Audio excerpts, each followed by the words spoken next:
جنات ایک حقیقت ہیں، جس طرح انسان کا وجود ایک حقیقت ہے، ایسے ہی جناتی وجود بھی ایک حقیقت ہے۔ اور یہ بات ذہن میں رہے کہ اللہ تعالیٰ کی اس زمین پر انسان سے پہلے جنات ہی رہتی تھی، پھر بڑا لمبا عرصہ اس دنیا میں رہے۔ فتنہ فساد جب زیادہ ہوا تو پھر اللہ تبارک و تعالیٰ نے ملائکہ کرام علیہم السلام کی مدد سے جنات کو اس سرزمین سے نکالا اور جہاں اللہ نے چاہا انہیں وہاں رکھا۔ تو سب سے پہلی بات تو یہ ذہن میں رکھیے گا کہ ہمارے یہاں کچھ ایسے لوگ ہوتے ہیں کہ جو ہر چیز کی ایک تعبیر الگ سے لے جاتے ہیں۔ مطلب وہ کہتے ہیں کہ یہ جو جن ہے ان کا کوئی وجود نہیں، حالانکہ یہ کہنا یہ نص قرآنی کا انکار ہے۔ مشہور آیت کریمہ ہے کہ اللہ پاک نے ارشاد فرمایا وَمَا خَلَقْتُ الْجِنَّ وَالْإِنسَ إِلَّا لِيَعْبُدُونِ، یعنی کہ جنات کی اور انسانوں کی جو تخلیق ہے وہ محض عبادت الہیہ کے لیے ہے، یعنی اللہ تعالیٰ ارشاد فرماتا ہے۔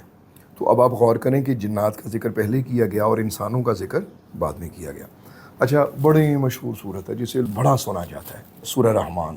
اس میں ایک کلمہ بار بار رپیٹ ہوتا ہے، یعنی ایک آیے کریمہ رپیٹ ہوتی ہے بار بار، فَبِأَيِّ آلَاءِ رَبِّكُمَا تُكَذِّبَانِ، تو تم دونوں اپنے رب کی کون کون سی نعمت کو جھٹلاؤ گے؟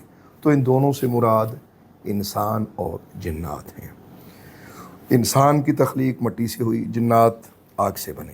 اور یہ بھی ذہن میں رہے کہ جنات کو بہت سی ایسی طاقتیں اور قوتیں اللہ تبارک و تعالیٰ نے عطا فرمائی ہیں کہ جو نہایت حیران کن ہے۔ مطلب یہ اللہ کی تخلیق ہے، لیکن بہرحال انسانی قوتیں، انسانی طاقتیں جنات کی طاقتوں سے بہت آگے ہیں۔ یہ وہ لوگ کہ جو لوگ گہرائی سے ان چیزوں کو سمجھتے ہیں وہ ان چیزوں کو جانتے ہیں۔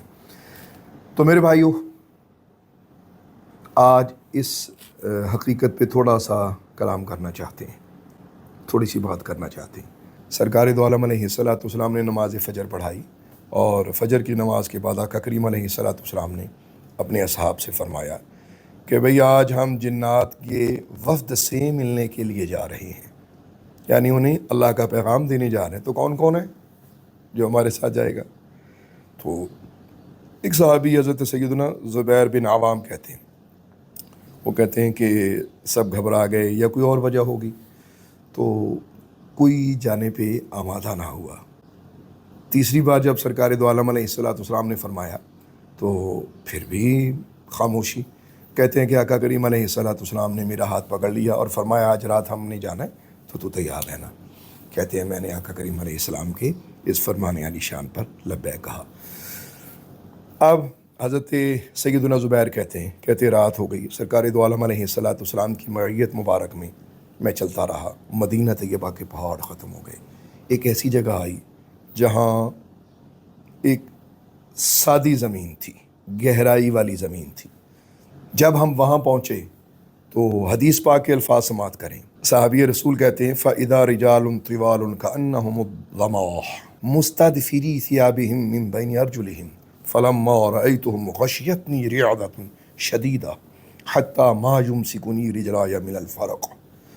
وہ کہتے ہیں کہ اچانک میں نے وہاں کیا دیکھا، لمبے لمبے قد کاٹ کی ایک مخلوق ہے، اور عالم یہ ہے کہ جیسے نیزہ ہوتا ہے، یعنی لمبائی نیزوں کی طرح، اتنے اتنے قد کاٹ ان کے۔ اور دوسرا روپ ان کا یہ تھا کہ وہ پاؤں تک کپڑوں میں لپٹے ہوئے تھے، یعنی لباس لٹکے ہوئے تھے پاؤں تک۔ تو کہتے ہیں کہ جیسے ہی میں نے ان کو دیکھا تو مجھ پر غشی طاری ہونے لگی، یہاں تک کہ میں ایک قدم اٹھانے کے قابل نہ رہا۔ پھر سرکار دو عالم علیہ السلام کے پیچھے پیچھے ہم ان کے قریب ہو گئے۔ تو جیسے ہی ہم ان کے قریب ہوئے تو آقا کریم علیہ السلام نے جب میری حالت ظاہر کو ملاحظہ فرمایا تو نبی اکرم علیہ السلام نے اپنی قدم مبارک کے انگوٹھے مبارک سے ایک دائرہ بنایا، اور دائرہ بنا کر فرمایا کہ زبیر اس کے بیچ میں بیٹھ جا، اور جب تک ہم تجھے خود لینے نہ آئیں اس سے باہر نہ نکلنا۔ اور میرے بھائیوں، یہ جو لوگ جنات کے عامل ہیں ان کو ان چیزوں کی سمجھ آئے، یا جو لوگ اوراد و وظائف پڑھنے کے شوقین ہیں اور جنہوں نے کسی باقاعدہ صاحب اجازت سے اجازت لی ہوتی ہے، وہ اس دائرے کو سمجھتے ہیں، یعنی یہ ایک حفاظتی حصار ہوتا ہے۔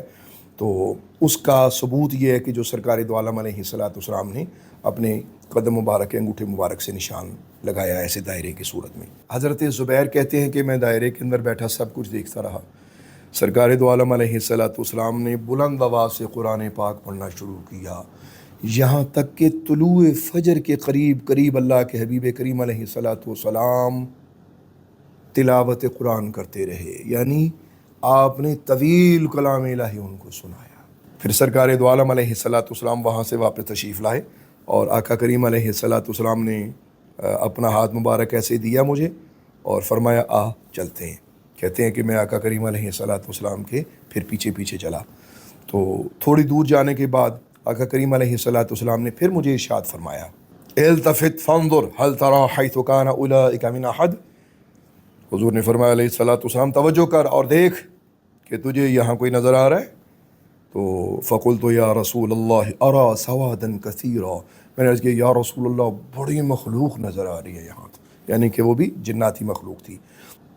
تو کہتے ہیں کہ نبی اکرم علیہ السلام نے اپنا سر انور جھکایا اور زمین سے آقا کریم علیہ السلام نے گوبر کا ایک ٹکڑا پکڑا اور ان کی طرف پھینکا اور مجھے فرمانے لگے کہ جنات کا یہ وفد مجھ سے زیادہ نہ مانگ رہا تھا کہ یا رسول اللہ ہمارے کھانے پینے کے لیے کیا ہے، تو ہم نے اس میں ان کی خوراک مقرر کر دی۔ اللہ اکبر۔